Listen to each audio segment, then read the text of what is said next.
Welcome to the Rambling Ranting Review Hour. Whoa, yeah, woo! So it has been forever since I've gotten you guys together. It is a new year. It is 2023, and we are here to talk about Wano and Egghead Island One Piece. What did you guys think of the longest arc in the series? It is the greatest thing ever. Is it mediocre? Did it drag longer than Dressrosa? What do you think of Ochiro Oda's grand thesis on Japan? Oh, it was a little. That took a while. It was a little long.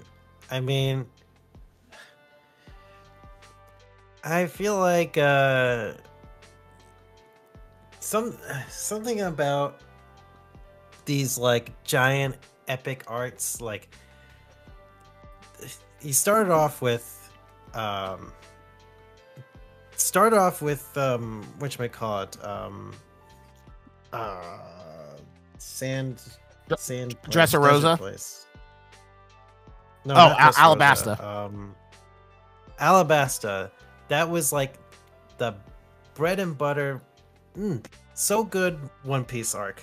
Like, you know, political intrigue, like Straw Hats get caught up in it. You know, a lot of messy shit happens. They meet fun characters along the way. And, you know, plot twist. There's a bomb that the Straw Hats have to find and get out of the city. Otherwise, everyone dies. Like, that was, like, a very fun, fulfilling... Those are fun, fulfilling arcs. I feel like he kind of, like... will default to that kind of thing.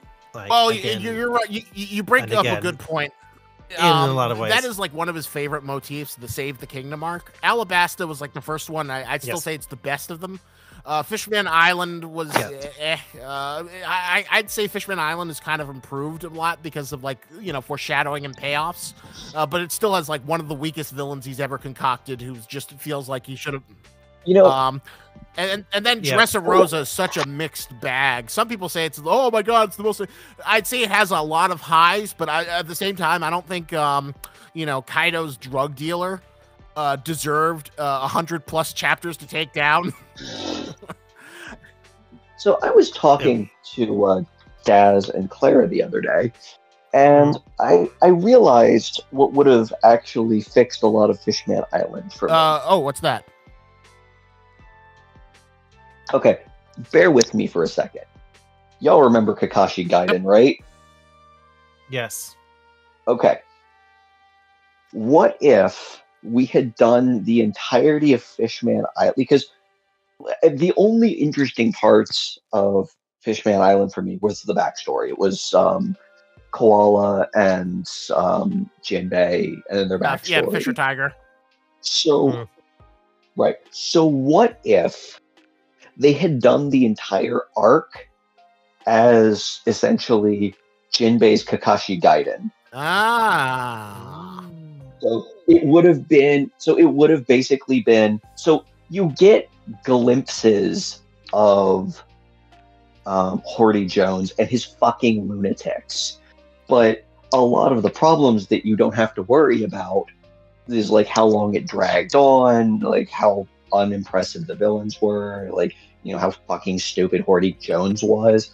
So rather than show all of them, what you do is most of this arc would have been Jinbei like reminiscing about what is happening in between like brief snippets of what is currently going on. So you would always want more of what like the current arc, and you never really have to sit through Horty Jones being a fucking idiot for so long that you got tired of him.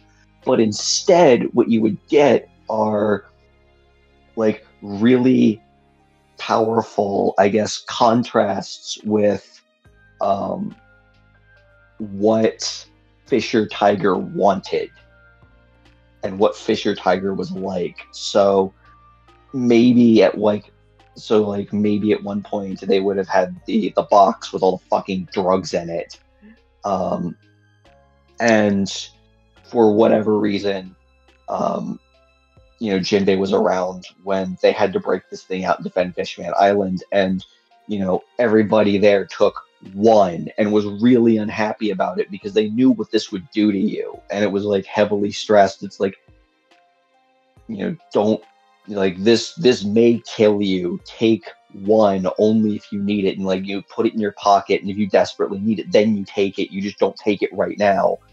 So like they're like going through this, and you see them defending Fishman Island, and then you cut to like somewhere in the background as Jinbei is like fighting off a horde of mooks.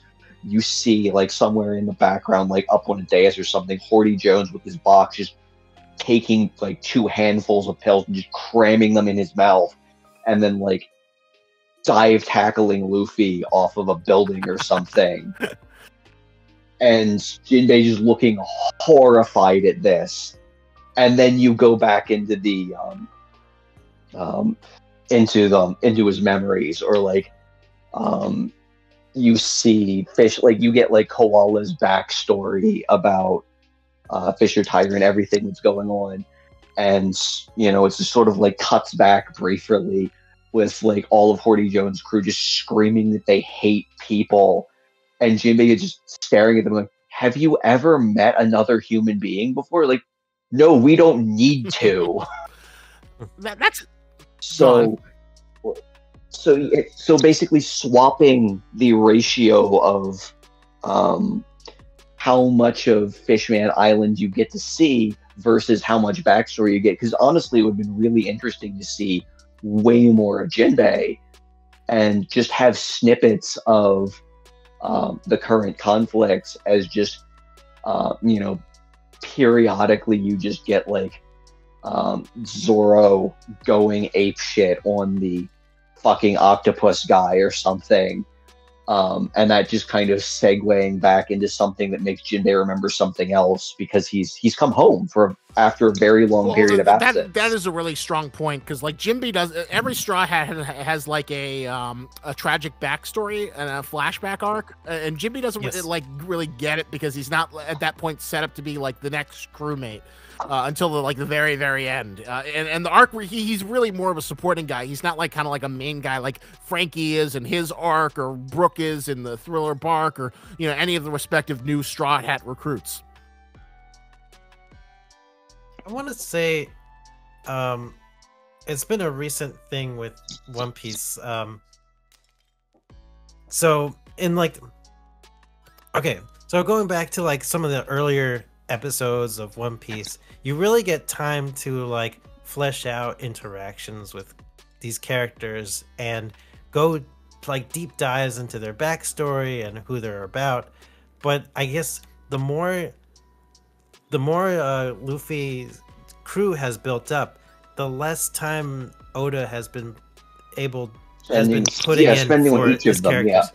Yeah, and I feel like that has actually negatively affected the series, because like I loved One Piece like in the beginning for its characters and like how they all play off of each other. It's like so fun, and even like in some of the later chapters when Zoro confronts Kuma and takes all of Luffy's pain, like that scene is so cool. Like you see some like real character development from someone like Zoro. They need to do something like that for Frankie, for Brooke, for fucking fucking Kim yeah. Well, there's 2 points I kind of want to bring up. One interesting theory I've heard about, because you brought up those pills, the tomato box. There's a lot of speculation that the tomato box, Luffy Gear 5, and the Sulong form of the Minx is all somehow connected, and it's all like linked to this ancient power. Because if you look at all aesthetically, it all shares like turns you white. The box that Horty Jones used for his doping. You think that's connected to it might be. It's like a lot of things that people are speculating on, that like the tomato box is like an artificial means of like trying to reproduce the Joy Boy power. Oh. and how does Sulong fit into that? It's a transformation. It turns you into like kind of white monster creature, and aesthetically kind of matches up with Gear 5.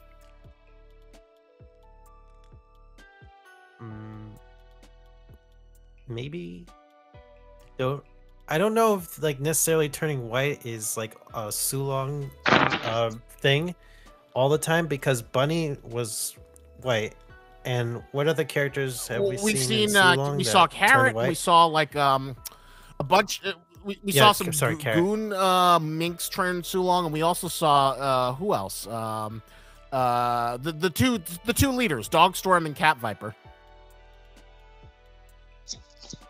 They both had. They're kind of white.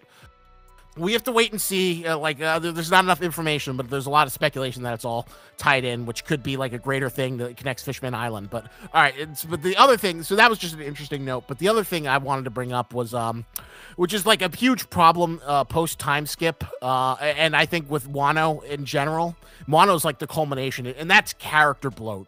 Is like every one of these Save the Kingdom arcs has had moments, but like I don't think any one of them has been better than Alabasta. I think Alabasta did exactly what it needed to do. It had enough signature character moments. It hit all the beats. It didn't overstay its welcome. Fishman Island had shitty villains. Dressrosa had a really good villain, but took way too long to like punch bro him into submission, despite all the good stuff we got, like the Law backstory. Dolph Flamingo did not need 100 chapters, right. And there's just a billion. Like I don't give a shit about the Gladiators. I don't give a shit about Cavendish or all these other fucking side things. I don't know why Oda has this like he has to include 5 bajillion more characters, and Wano's like that times a million. Oh my god. There's the Red Scabbards and the Toby Ropa and the Yakuza clan and the Luffy mentor guy, and like Wano's like the epitome of character bloat.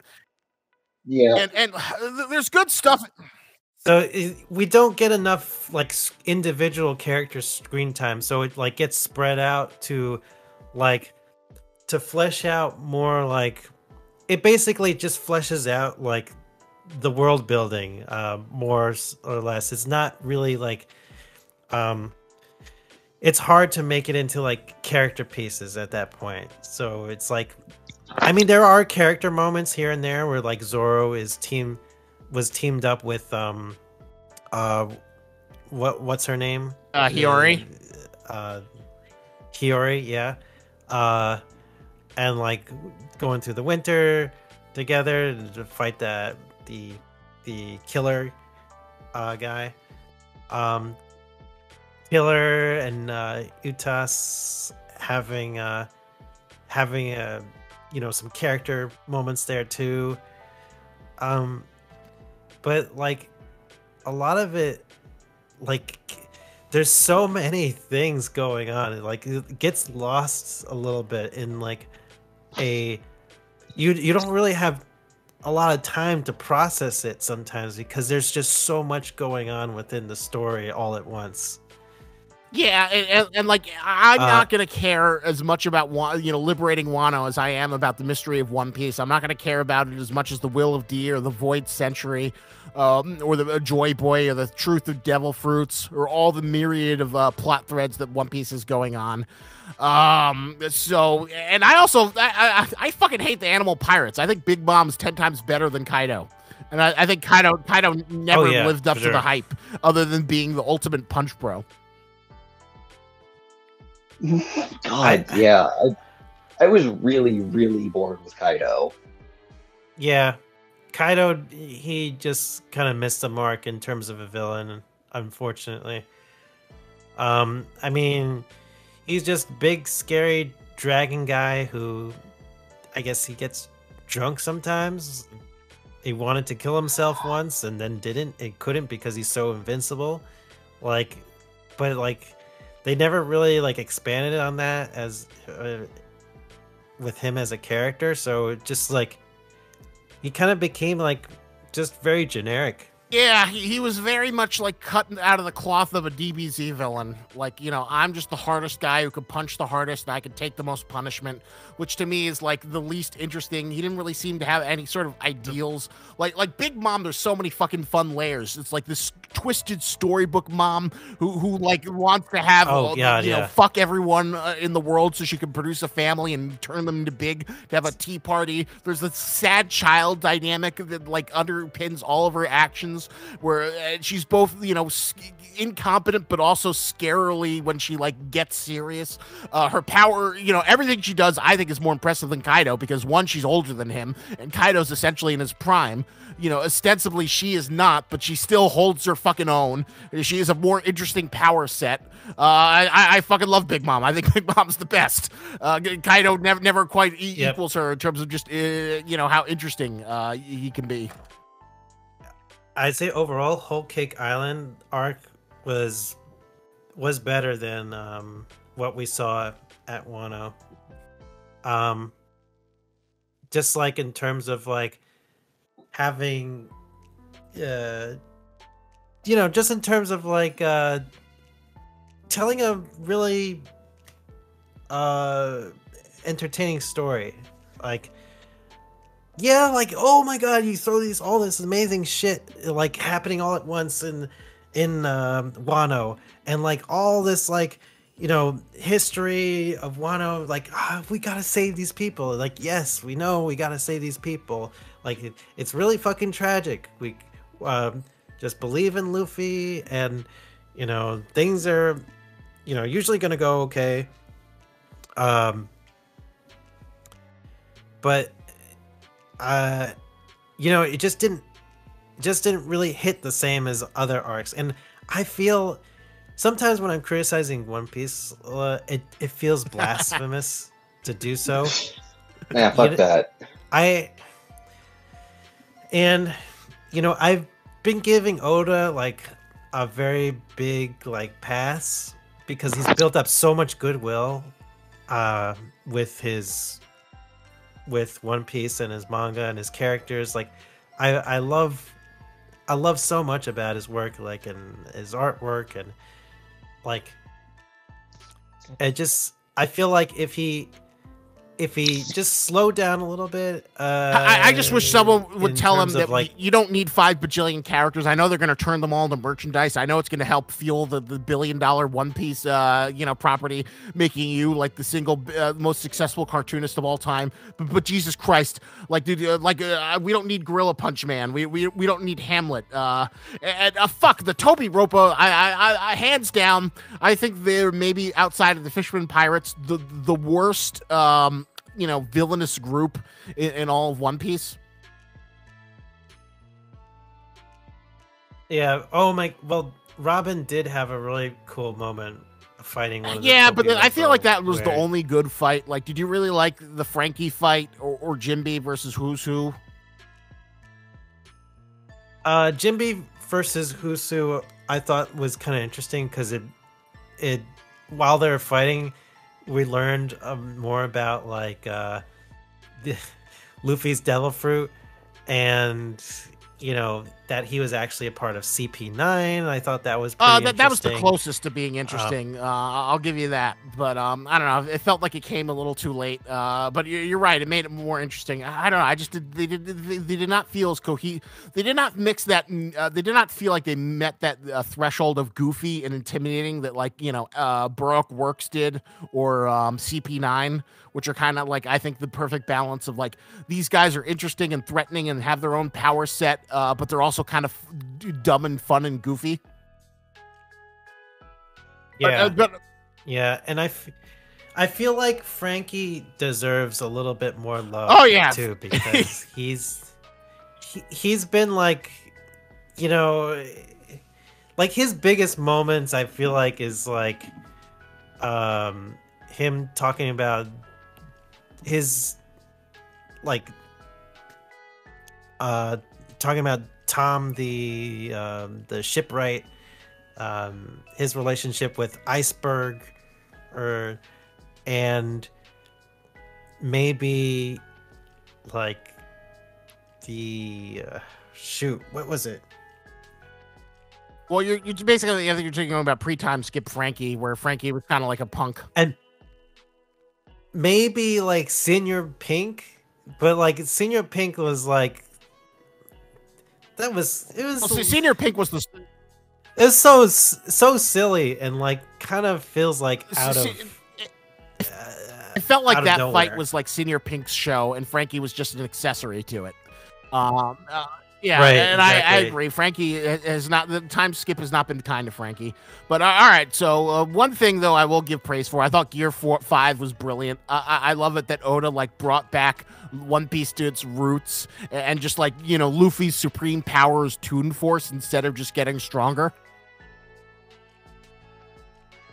Scott, Zavi, any thoughts on the Gear 5?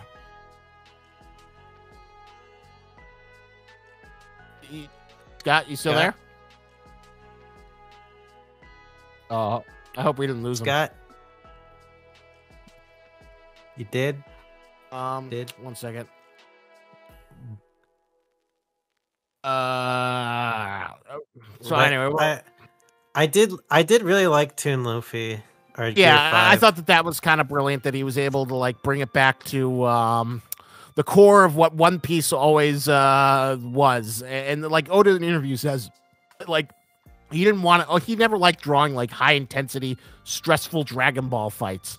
He wanted to draw like fun, goofy things, and it felt like, you know, he kind of like went down the traditional route until whatchamacallit, until he eventually reached the point where he could like return back to the cartoon and like reveal that as like Luffy's ultimate form. That I have Toon Force. Oh yeah, I fucking love the Gear 5. It is Luffy's best power up to date. Anyone who says otherwise can go fuck off. I was not really a huge fan of Gear 4, and Gear 5 feels like just perfectly tailor-made for Luffy. Yeah, it feels like, it really does feel like Oda planned this from the beginning. Like it's a culmination of like everything that is Luffy in a power up, and it's a wonderful thing to see. And I really did love that, and that was something about the Kaido fight that was that did feel kind of special to me, where, you know, him using Gear 5 for the first time and beating Kaido with, you know, cartooniness, this super like serious buff like generic villain that came out of like a Kenshiro kind of manga or whatever, and just beat him with like cartoony punching is like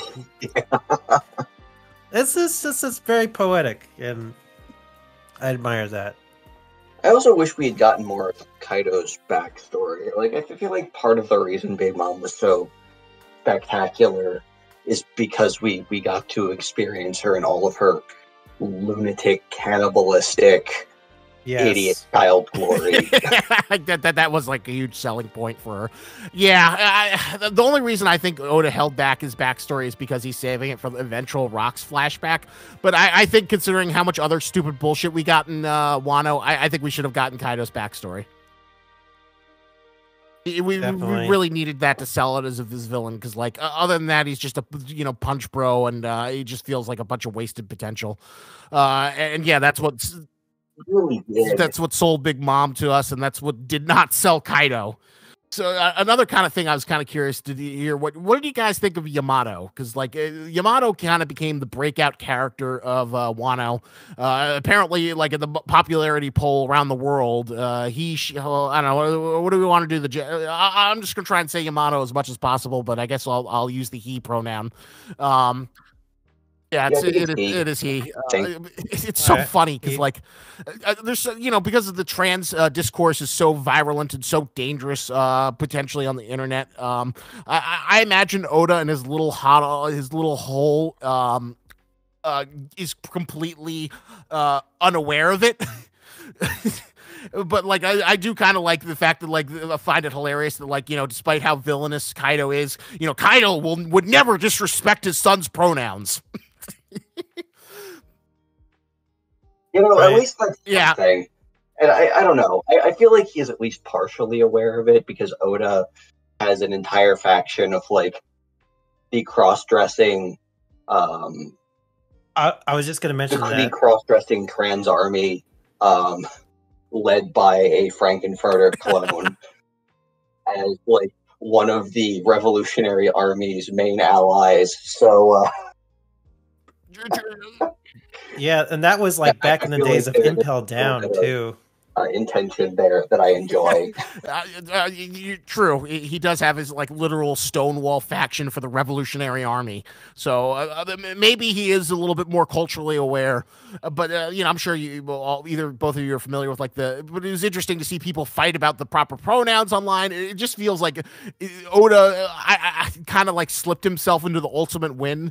He came up with like maybe his second best battle princess.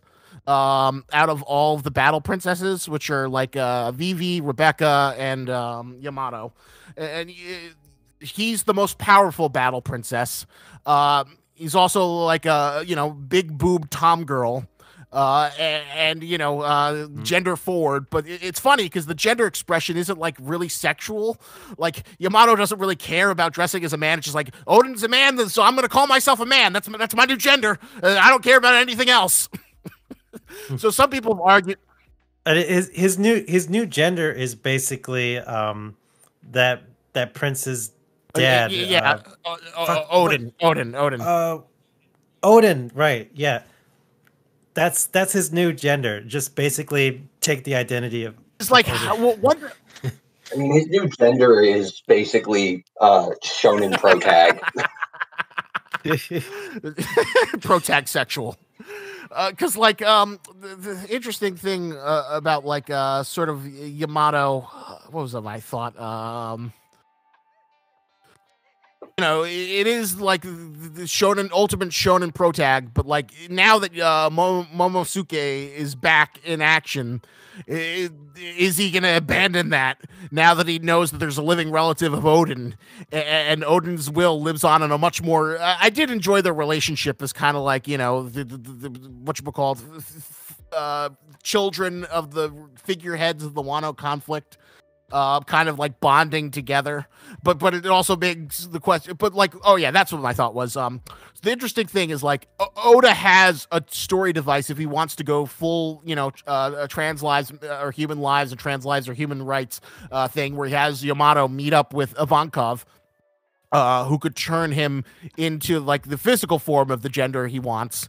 The question is, does he want that, big side boob money, or do you think he wants to do like what would be the most progressive thing or the most ally points? I mean, I feel like the most interesting answer would be just turning him into like Odin, just getting a picture of Odin and be like, all right, fucking done. Congratulations. You look like this ripped lunatic who got himself boiled alive. Your dreams have come true. Now go forth and like fuck a whole bunch of chicks and like drink constantly. I mean, I feel like live your best life, bro. I could see that actually being like a mini side story that you see in like the panels. Like, yeah. Yamato meeting Ivankov, and he finally gets to visually imagine himself as Odin, and see himself as Odin for the first time. That would be, I think that would be pretty fun for that to happen. Because I don't know, I see that as, you could sort of wish that off as like, or see it as like, oh, that's just like a funny gag in a sense. But then to see it actually like come to fruition would be like that much more satisfying, I think. I mean, I'm just imagining like the cover story is just being like Odin's Booze-tastic bar crawl.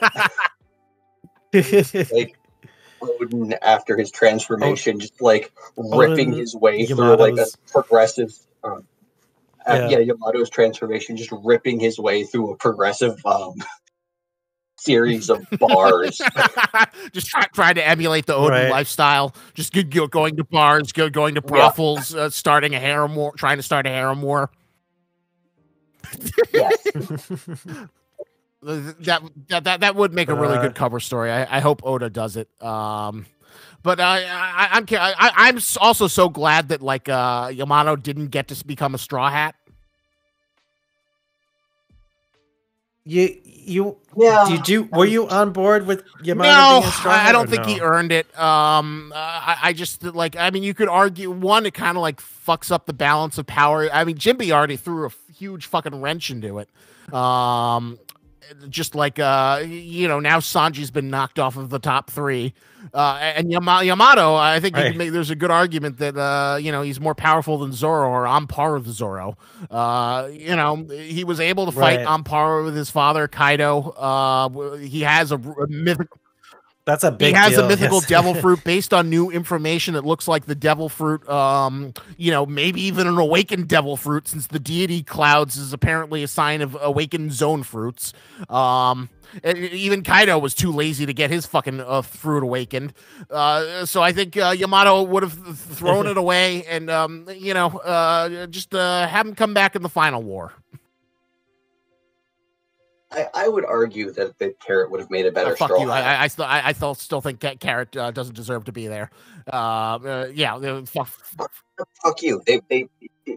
Luffy should be like collecting one of each weird fucking One Piece bullshit thing that's available. Definitely. You have a Fishman, you have a mink, you have a fucking cyborg.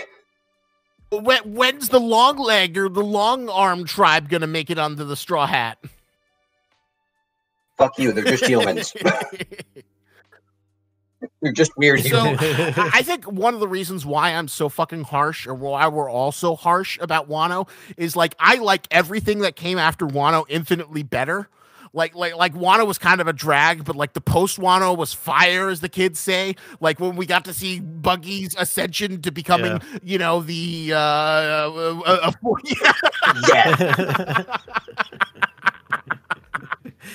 to being one of the emperors, like what the fuck? How did that? He failed his way up. One Piece is just like real life.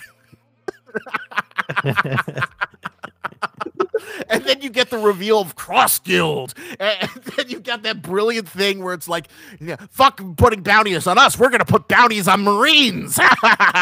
Uno reverse card. and then, that was fun. Yeah, and then the fact that you have like Mihawk and Crocodile there, they get buffed up bounties. They've formed this like super villain alliance, and then Buggy's just there as the stupid figurehead. Jesus. Yeah. Oh my god. That, like, a lot of like what happens after a story arc and like how they settle everything and like do like all this like world building and this fun character stuff is really nice. Oh hey honey. Oh, I brought you salt and pepper squid. Oh my god, thank you. Oh, this looks so good. Oh, thank you so much, man. Yeah, there you go. Some Wano delicacies, right for you, as we talk about the land of the rising sun. I just love all of the stuff that has come up after. So much better. I love the the reintroduction of all the old characters taking the world stage. I love seeing Blackbeard like come after like Hancock. I love the introduction of the Seraphim. The Seraphim are so fucking cool. These like abominations against God, of these bioengineered creatures that use the blood of an extinct bloodline of the freaking Lunarians, and they have devil fruits infused to them, and they have cyborg lasers. They are just like these horrifying. They're fucking children children, cyborg children.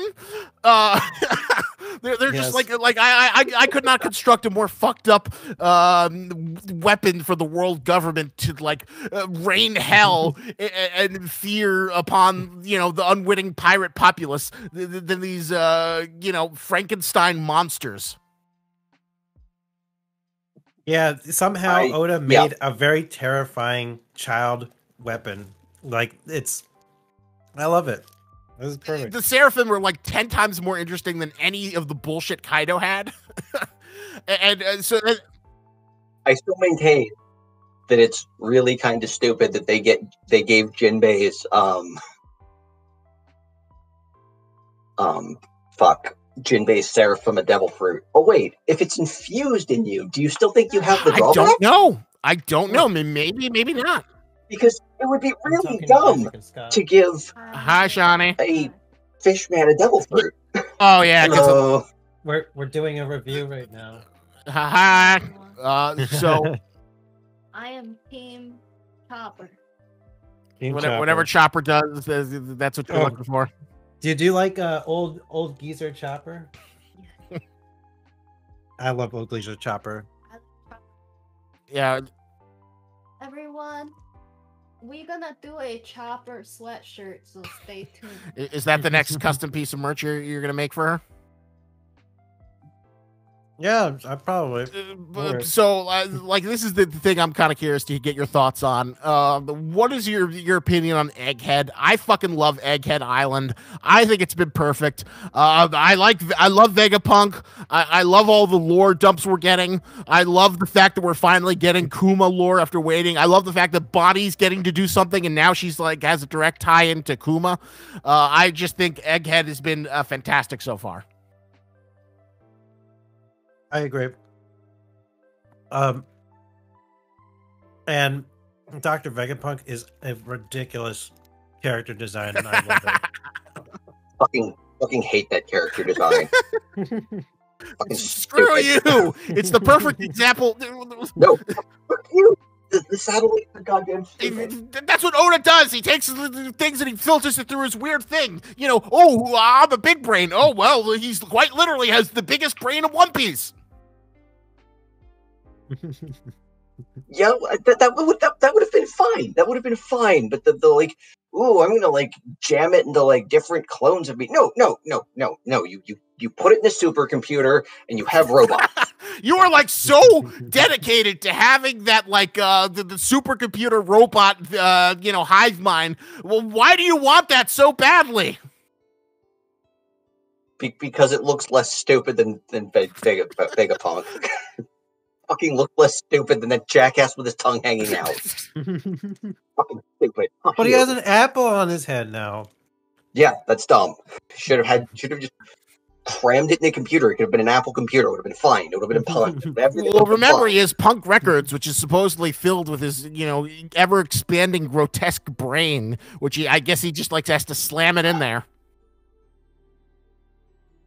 So that is the one big thing of contention that we've had. Zavel hates all of the Vegapunk satellite designs. I like them. I think they're fun. Goro, what do you think in this extreme? I think they can be fun too. Like, it's kind of like, it's interesting building. Like how there's like the main guy and then the lieutenants. It's an interesting way to make lieutenants in a Vegapunk Island kind of setting. I think it's really creative. And fun. I didn't even think about that. You're right. They are kind of like Vegapunk lieutenants, like a subclass. I never really thought about it because I always think like, oh, they're all the same person. They're just different aspects of the same person. And one's like a classic Japanese robot. Another one has a design that looks like a Daft Punk. I love all the like little sci-fi design mods. Yeah, they all got their unique personalities and strengths and weaknesses. No, it's really fun. I really liked it. I really liked them. I also fucking hate the new character designs for the I guess, costuming. Literally all I wanted was like golden age, retro, futuristic, like Flash Gordon style designs. Instead, we basically got like, all right, you got weird boots. Some of you will be wearing Hawaiian t-shirts, and the rest of you will be wearing a one piece. Oh, Really, was it going to be that hard to give me like a Flash Gordon outfit? Come on. what I do really love about this arc too, they brought back Rob Lucy and CP0, CP9 characters. I know love that's one that. thing you love. I remember we were talking about, before offline about like your appreciation of the return of Lucci, right? I mean, Yeah, I sure. am in 100% agreement with Goro here. I do fucking love the return of CP0. I cannot wait to see more of that shit. And it is funny. Like you made a good observation that like Lucci is like a vicious, but he's also like a really smart character. So he can't like match up with Luffy even with his own power up in Gear 5. But what he can do is he can battle. He can fight tactically and he can fight smart. So instead of like going after Luffy, he goes after Sentomaru. He gets control of the Seraphim because he has the command chip that overrides the authority, and then literally turns the tables just by being tactical and efficient. Yeah, rather than like, oh no, we have to defeat the Straw Hats before they get to the escape ships. Okay, we're just gonna sink the ships. Can we do that? Can anyone just fight the ship? I feel like that's an easy target. Which, incidentally, is also one of my favorite, I guess, cool moments from when we got that very brief snippet of Blackbeard fighting. Oh God, yeah, we didn't even talk about the Blackbeard. Oh yeah, oh my God, Blackbeard.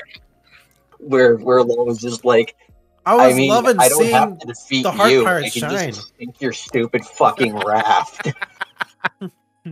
And it's like, if you think about it, it's like, oh yeah, no, that makes perfect sense. Everybody has devil fruits. Everybody's on a ship. You don't have to beat the person with the ungodly devil fruit. You just have to put enough holes in the goddamn raft they're on. Yeah, just like, and it was fun seeing that, like the utility of the whatchamacallit, Law's crew is that they're like really good at swimming in water. That's kind of their superpower. Yeah, that was really nice. I did love that, and I just love seeing Blackbeard get to like tear shit up finally after being sidelined for like pretty much all of like the post time skip, acting like a pirate, murking dudes. So fantastic. I want to know more about like what's Blackbeard's like main objectives now. Like, what is he after besides like, obviously the One Piece? Why is he fighting Law right now? I obviously wants the devil fruit. He probably wants the devil fruit, and he also wants. Remember, he went for his polyglyphs. Yeah, the polyglyphs. He wants the road polyglyphs, right? He wants the road polyglyphs. So he said that like he didn't know who was going to come through the island chain he was going to go through. He just knew someone was going to come through. Whether it was it might have been Kid, it might have been Luffy, it might have been Law. He just got Law, and he knew that they had the polyglyphs. So his idea is like, I'm going to gank you, suckers.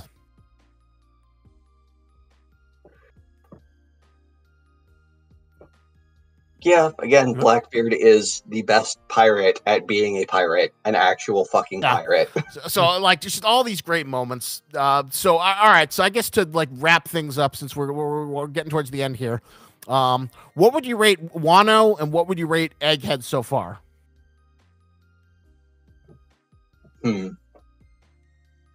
Wano is an 8. Sorry. An 8 for me. Sorry, Meerkat is checking out her things on the camera there. But yeah, an 8 for me for Wano. I think that's fair. Maybe 8.5 with Gear 5. Wano, I give it a B. So like, is that an 8 or you should just think a general B? Yeah, Wano just gets a B. Egghead.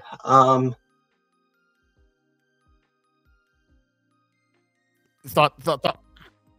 I will give it an A. I'll give it an A minus. Yeah, I agree. I'd give like Egghead like a 9 or a 9.5. I'm really loving Egghead. I'm really loving the final saga. I'm really loving just about everything I'm seeing in Egghead, and I'm just so glad that like now it feels like One Piece has narrative momentum. Oh yeah, yeah. It's like it's actually like moving forward, which is so. Yep, Egghead feels really refreshing. Like you're rating it 9. Yeah, I'm gonna. Yeah. I would rate it 9. I think it's like right now it's in a good running for like maybe my favorite arc of the time skip, just because it feels like it's moving things forward so much, and it feels like we're getting close to the shit we've wanted to see forever. So I'm super happy with it. Wano, I'd give it. I agree with Goro. I'd give it an 8. There's a lot of hype moments. There's a lot of good moments, and like Monosuke, on a surface level, I think his story is really interesting and good. But I was never like made to like the character. I don't regret not seeing him anymore, and I honestly hope. Forever again. I just find him irritating. I just want him to go away, and then we never have to talk about it like ever again. As this poor beleaguered country is now ruled over by a overpowered man-child. the dragon man-child. I was like 8-10 years old in mind, 25 in body. Oh yeah, I'm sure that's going to lead to really good decisions. Yeah, that is true. Well, there's a certain tragedy. I like the fact that Monosuke just kind of sucks at everything, and he just had this like ultra Chad dad who was like this legacy he's never going to live up to, but he's just forced to like try to do the best he can despite his lack of talent and resources, just trying to make do. And being forced along to find courage as he sort of steps up to the plate of a challenge that he can't face. Yeah, they did explore some of those themes a little bit with Mononosuke, like to having such a looming shadow as Odin. Like Mononosuke did feel very much inferior, and Luffy was basically the driving force that did help him to grow up and like literally grow up. And I thought that that visual metaphor of him actually growing older to embody to become the true man-child, right? To reach his final evolution. But yeah, that was like the culmination of everything that he's worked for to become his own man. Yeah, sense, right? Yeah, that is true. But yeah, One Piece is going strong. I'm super excited about the final saga. It still feels like we're 5 years away from like even getting close to the ending, but it feels like this is the most progress we've made in forever. So I'm super pumped. Egghead is Oda at his best. All right. Any last closing thoughts before we move to the final topic? I love One Piece. I still love One Piece, even after all that negative criticism. I do love One Piece. Go read Chainsaw Man.